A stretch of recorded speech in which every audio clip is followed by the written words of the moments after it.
जय माता दी। आप सभी भक्तजनों पर मां भगवती की कृपा सदा बनी रहे। जब भी हम किसी विशेष अवसर पर, त्योहार या धार्मिक अनुष्ठान की तैयारी करते हैं तो सबसे पहले जिस वस्तु की स्थापना की जाती है वो है कलश। कलश का अर्थ होता है घड़ा, और ये भारतीय संस्कृति में पवित्रता, सुख समृद्धि और दिव्यता का प्रतीक माना जाता है।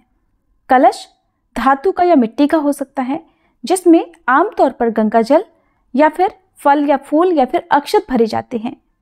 जब हम कलश को अपने घर में स्थापित करते हैं तो ये हमारे परिवार, हमारे प्रियजनों के लिए सुख समृद्धि और खुशियों का भंडार भरता है।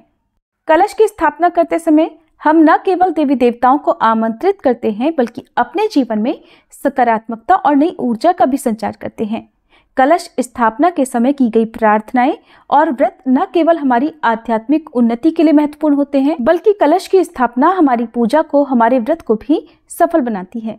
इसलिए नवरात्रि के व्रत में जहां तक हो सके पूरी कोशिश करनी चाहिए कलश स्थापना की। और आज के इस वीडियो में आप जानेंगे कलश स्थापना की संपूर्ण विधि के बारे में। कलश की स्थापना कैसे की जाती है, नारियल को किस प्रकार रखना चाहिए और किस मंत्र का जाप कलश की स्थापना करते समय करना चाहिए। कलश स्थापित यदि आपने किया है तो फिर आपको नवरात्रि के 9 दिन तक क्या क्या करना चाहिए, किस प्रकार से कलश की पूजा करनी चाहिए, या कलश स्थापना के जो भी जरूरी नियम या ध्यान देने योग्य बातें हैं। वीडियो शुरू करने से पहले आप सभी से अनुरोध है, वीडियो को पूरा देखने के बाद अगर ये जानकारी अच्छी लगे तो वीडियो को लाइक करके कमेंट बॉक्स में जरूर बताइएगा। नवरात्रि के दिन कलश की स्थापना शुभ मुहूर्त में करनी चाहिए और इस दिन भक्तगणों को मां की पूजा करने के लिए सुबह स्नान आदि से निवृत्त होने के बाद कलश स्थापना की सभी सामग्री को पहले से ही रख लेना चाहिए और कलश की स्थापना उत्तर या पूर्व दिशा की ओर मुंह करके करनी चाहिए। कलश की स्थापना करने के लिए एक कलश लें। मिट्टी का कलश लें तो बहुत अच्छी बात है, नहीं तो तांबे का या पीतल का कलश भी आप स्थापित कर सकते हैं। नारियल, जटा वाला जो पानी वाला होता है, चुन्नी, श्रृंगार की सामग्री, अक्षत, हल्दी, फल फूल, पुष्प, ये सभी पूजन सामग्री, इनके अलावा जो भी आप रखना चाहते हो वो साथ में रखें। एक बात का ध्यान रखिएगा, लोहे या फिर स्टील के कलश को पूजा में प्रयोग नहीं करना चाहिए। यदि आपके पास सोना, चांदी, तांबा या पीतल का कलश नहीं है तो ऐसे में आप मिट्टी के ही कलश का प्रयोग करें। अब कलश के ऊपर रोली से ओम और स्वास्तिक बनाएं। पूजा करते समय, पूजा शुरू करने से पहले आप ओम पुंडरीकाक्षाय नमः कहते हुए कुशा से अपने ऊपर जल छिड़के अपने आप को शुद्ध करें। अब अपने पूजा स्थल से दक्षिण और पूर्व के कोने में घी का दीपक जलाते हुए ओम दीपो ज्योति परब्रह्म दीपो ज्योतिर्जनार्दनः दीपो हरितु मे पापम पूजा दीप नमोस्तुते, ये मंत्र पढ़ते हुए दीप प्रज्वलित करें। पूजा में सबसे पहले दीप जलाना चाहिए क्योंकि जो दीप हैं वो हमारी पूजा के साक्षी होते हैं। अब माँ दुर्गा की प्रतिमा के दाहिनी तरफ, यानी कि जब आप माँ की तरफ मुंह करके बैठेंगे तो आपकी बाहिनी साइड होगी, बाईं साइड होगी, तो आप उस तरफ कलश की स्थापना करें। कलश की स्थापना करने के लिए चाहे तो आप डायरेक्ट जमीन पर या फिर चौकी पर स्थापना कर सकते हैं। यदि आप जमीन पर स्थापना कर रहे हैं तो 7 तरह के अनाज या केवल अक्षत रखकर ओम भूमिये नमः कहकर वहां पर स्थापित करें। इसके बाद कलश में जल, गंगा जल, लौंग का जोड़ा, इलायची, सुपारी, रोली, चंदन, अक्षत, हल्दी की गांठ, 1 का सिक्का, थोड़े पुष्प और इत्र डालें।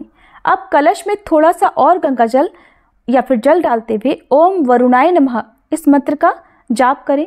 जल डालते समय आपको इस मंत्र को पढ़ना है और कलश को पूरी तरह ऊपर तक जल से भर देना है। इसके बाद आम की टहनी जिसमें पत्ते लगे हुए हों वो आपको डालनी है। अगर आम की टहनी ना मिले तो पीपल, बरगद या फिर पाकड़ के पल्लव भी या फिर पान के पत्ते भी कलश के ऊपर आप रख सकते हैं। जौ या कच्चे चावल एक कटोरे में भरकर या मिट्टी के एक बड़े बर्तन में भरकर कलश के ऊपर रखें और उसके ऊपर आपको चुन्नी से लिपटा हुआ पानी वाला नारियल रखकर नारियल को प्रणाम करके कलश के ऊपर स्थापित करें। पूजा करने से पहले इस बात का ध्यान अवश्य रखें कि आराधना करने के लिए, पूजा करने के लिए श्रद्धा, विश्वास और समर्पण का होना जरूरी है। पुष्प लेकर मन ही मन संकल्प लें कि मैं आज नवरात्रि की प्रतिपदा तिथि से हे मां भगवती आपकी आराधना कर रही हूँ। आप मेरी पूजा स्वीकार करके सभी कार्यों को सिद्ध करो और मेरे द्वारा की गई कलश की स्थापना को भी आप स्वीकार करो। ये तो ही बहुत ही साधारण विधि से कलश स्थापना करने की बात।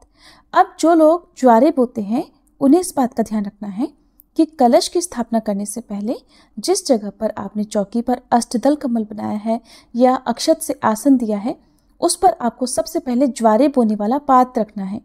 ज्वारे बोने के लिए आपको चाहिए मिट्टी और उसमें थोड़ी रेत मिलाएं। मिट्टी को छान लीजिएगा, कंकड़ पत्थर अच्छे से देख लीजिएगा और उसके बाद थोड़ी देर के लिए, कुछ घंटे के लिए आप जो भी ज्वारे हैं उन्हें पानी में भिगो कर रख दें। उसके बाद उसका सारा पानी निकालने के बाद जो मिट्टी वाला पात्र है उसमें आपको ज्वारे बोने हैं।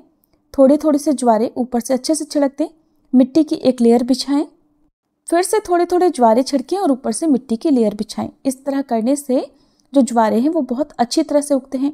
ध्यान रखें कि जिस जगह पर बीचों बीच आपको कलश की स्थापना करनी है उस जगह पर आप ज्वारे ना डालें, किनारे किनारे पर डालें, ताकि किनारे किनारे पर जो ज्वारे हैं वो बहुत अच्छी तरह से उगे। उसके बाद ही उसके ऊपर कलश रखकर उसके अंदर जल भरना चाहिए या आम या अशोक के पल्लव लगाने चाहिए। फिर नवरात्रि के पूरे 9 दिन तक इन ज्वारों में थोड़ा थोड़ा पानी का आपको छींटा देना है, बहुत ज़्यादा पानी नहीं डालना है, ताकि ये ज्वारे अच्छे से हरे भरे हो जाएं। अब कई बार ऐसा भी होता है कि ज्वारे ठीक से नहीं उगते हैं, अंतिम दिन तक आपके ज्वारे ज़्यादा हरे भरे नहीं होते हैं, तो आपके मन में थोड़ी शंका हो जाती है, थोड़ा डाउट आ जाता है कि कहीं आपकी पूजा में कोई कमी तो नहीं रह गई। तो देखिए, ऐसा तब होता है जब जो हम ज्वार बोते हैं उसकी क्वालिटी अच्छी नहीं हो। तो इसलिए आपको मन में परेशान होने की आवश्यकता नहीं है। आपने अपनी तरफ से अपनी श्रद्धा के अनुसार पूरी कोशिश की है। अब आगे ज्वारे ज़्यादा अच्छे से ना भी उगे तो आप माता रानी का इसे भी एक आशीर्वाद ही समझिए। माता रानी सब कुछ भला करेंगी, ऐसी कामना मन में रखिए। कलश को स्थापित करने के बाद बार बार हिलाया नहीं जाता है, ना ही उसके ऊपर रखा हुआ नारियल हटाया जाता है। विसर्जन वाले दिन ही कलश में रखी हुई सामग्रियों को हटाया जाता है।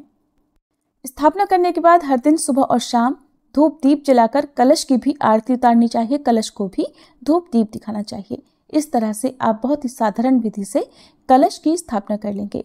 कलश की स्थापना करने के साथ ही उस जगह की पवित्रता का ध्यान भी आपको रखना है।